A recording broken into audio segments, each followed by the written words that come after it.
Pengendalian Internal atau KOSO didirikan pada tahun 1985 yang merupakan aliansi dari 5 organisasi profesi, diantaranya yang pertama Financial Executive International atau AAI, yang kedua di American Accounting Association atau AAI, ketiga di American Institute of Certified Public Accountants atau AACPA, yang keempat di Institute of Audience AAI, yang kelima di Institute of Management Accountants atau IMI. Pengendalian internal menurut KOSO. Pengendalian internal menurut bagian yang sangat penting agar tujuan perusahaan dapat tercapai. Tanpa adanya pengendalian internal, tujuan perusahaan tidak dapat dicapai secara efektif dan efisien. Semakin besar perusahaan, semakin penting pula arti dari pengendalian internal dalam bentuk perusahaan tersebut. Secara umum, pengendalian internal merupakan bagian dari masing-masing sistem yang digunakan sebagai produser dan pedoman operasional perusahaan atau organisasi tertentu.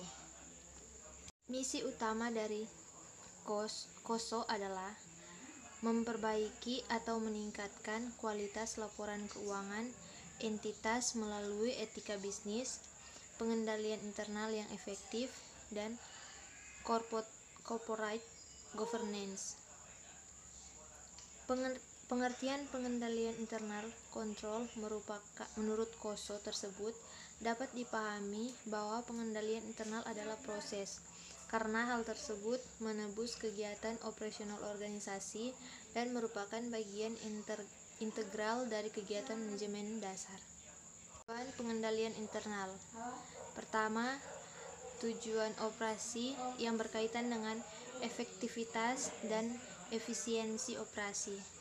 Bahwa pengendalian internal dimaksud untuk meningkatkan efektivitas dan efisiensi dari semua operasi perusahaan sehingga dapat mengendalikan biaya yang bertujuan untuk mencapai tujuan organisasi. Yang kedua, tujuan pelaporan. Bahwa pengendalian internal dimaksudkan untuk meningkatkan keandalan data secara catatan akuntansi dalam bentuk laporan keuangan dan laporan manajemen sehingga tidak menyesatkan pemakaian laporan tersebut dan dapat diuji kebenarannya. Tujuan ketaatan terhadap hukum dan peraturan yang berlaku. Bahwa pengendalian internal dimaksud untuk meningkatkan ketaatan entitas terhadap hukum-hukum dan peraturan yang telah ditetapkan pemerintah, pembuatan aturan terkait maupun kebijakan-kebijakan entitas itu sendiri.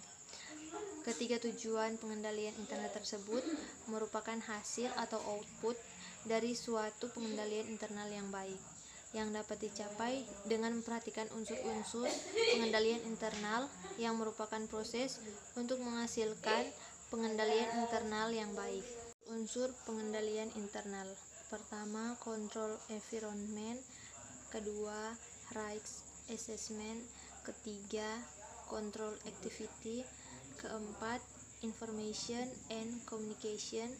Kelima, monitoring activity. 5 komponen pengendalian internal. Pertama, lingkungan pengendalian. Kedua, penilaian risiko. Ketiga, aktivitas pengendalian. Keempat, informasi dan komunikasi. Dan kelima, aktivitas pemantauan. Kelemahan dan kelebihan. KOSO memiliki keunggulan esensial dalam memberikan panduan yang lebih mendetail dan komprehensif. Keberadaan prinsip manajemen risiko, penetapan konteks eksternal, dan pemisahan antara karang kerja dengan proses manajemen risiko menjadi keunggulan kompetitif yang dimiliki. Namun pada akhirnya, dalam memilih standar terbaik untuk diimplementasikan, keunikan pada kedua standar tersebut perlu dipertimbangkan dan disesuaikan dengan sasaran, karakteristik, dan regulasi yang berlaku pada organisasi. Dalam penempatannya, organisasi juga dapat mengadaptasi dan mengkombinasikan komponen-komponen tertentu pada kedua rujukan tersebut untuk membangun sistem manajemen risiko tersendiri yang efektif bagi organisasinya.